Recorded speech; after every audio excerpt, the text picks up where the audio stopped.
Hello Ji, Sat Shri Akal. So in today's video, we'll cover one of the most important topic for new immigrant parents, that is childcare in Canada. So in this video, we will cover what is the different types of childcare in Canada, what to expect, what is the cost of the childcare, is there any subsidy available? If yes, who can apply? So let's get started. So the very first question is the childcare in Canada free? No, the childcare in Canada is not free. After the age of 4 years, the schools are available which are free of cost. But in case if you are a working couple and want to enroll your kids like from 6 months until 4 years, so that facility is not free and you have to pay for it. First, let's see what are the different types of childcares which are available. So there are, one is registered childcare programs and the other is unregistered. The unregistered are like nanny facilities, babysittings, wherein you pay for hourly rate and the facility is provided at your home, at the child's home. So these are the unregistered one, and the registered ones are like there are two types in registered. One is the home daycare, which operates with very less number of kids. It's like it's someone's home, they have started a daycare and it is a licensed one.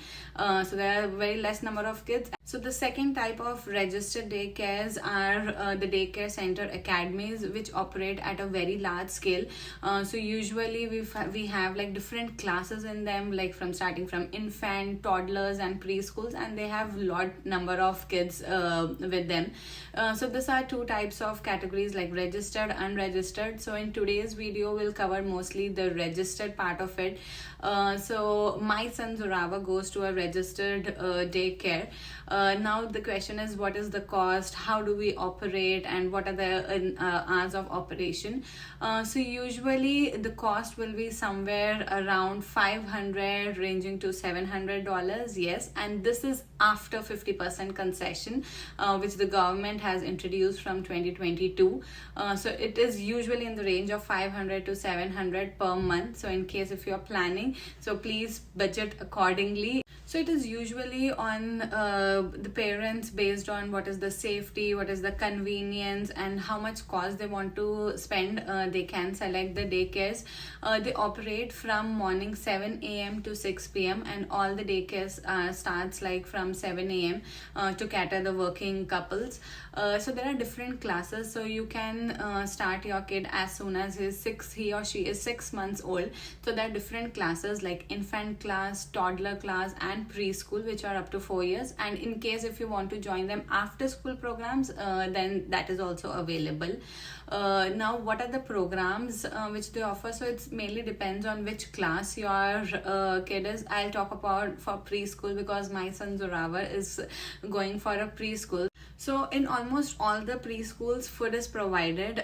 So there is a morning snacks, lunch, and an evening snacks. So depends when you are dropping your kid and when you are picking up. Usually these are the 3 meals which is provided, and they cater like in case if your kid is having certain type of allergies or it's vegetarian, non-vegetarian, then you can provide those updates to the daycare and they will take care.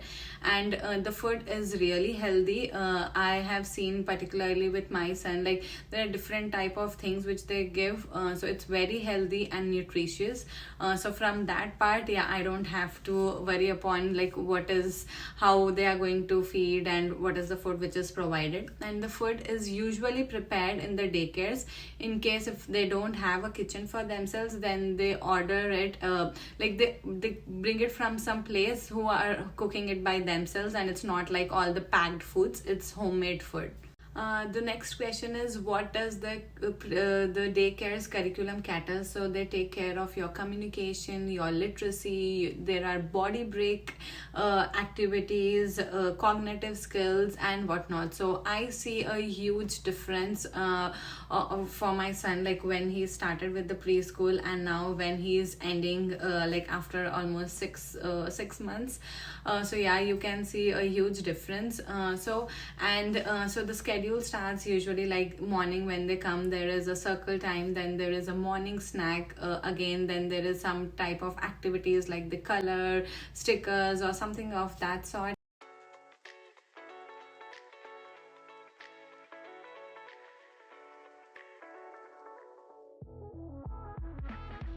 then there's 1 hour of circle time, then they go out. So even if it's summer or if it's rain, not on the rain, but when it's snow, so they usually take them out so that their body gets used to the weather. So that is a very good thing which they do. Once they're out, they come back, then they have their lunch, then there's a nap time for 2 hours.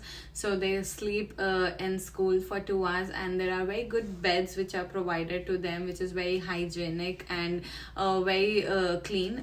So they sleep on the beds. Blankets are provided from their home, so you have to give them the blankets.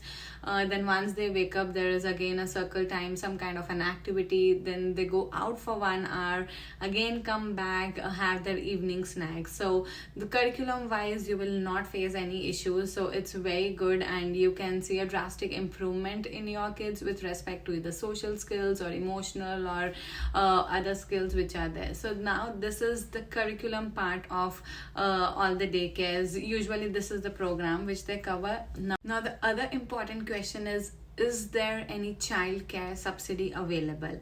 So yes, there's a subsidy which is available. So the government provides a partial or a full coverage subsidy, but for that there are different things which you have to cater upon. So first thing is both the parents should be working. So in case if you're a new immigrant and if one of you don't have a job and you're looking for a job, then you cannot apply to that subsidy. So both the parents should be working, or either of the parents should be enrolled in a college or school which is a full time, and you have to show them you are going to school, because the funda is very clear. In case if one of the parent is at home, even if you are studying, which is vocational, that parent can take care of the kids. So as a new immigrant, yes, it's a little issue wherein you are struggling to find a job and you have to take care of your kid, but this is what it is.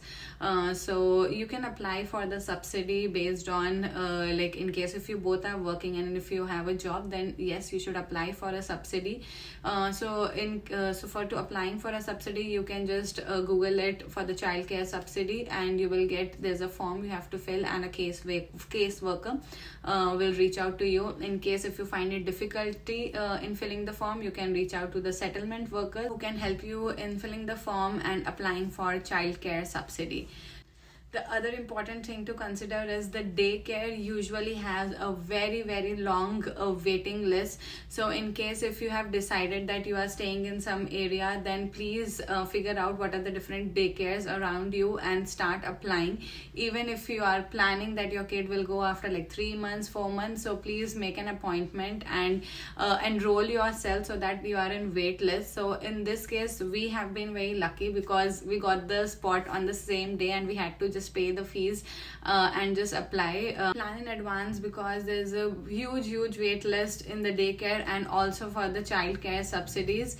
So that's it for the childcare programs in Canada. Thank you for watching. Hope you liked my video. Don't forget to share and subscribe. Bye bye. Take care.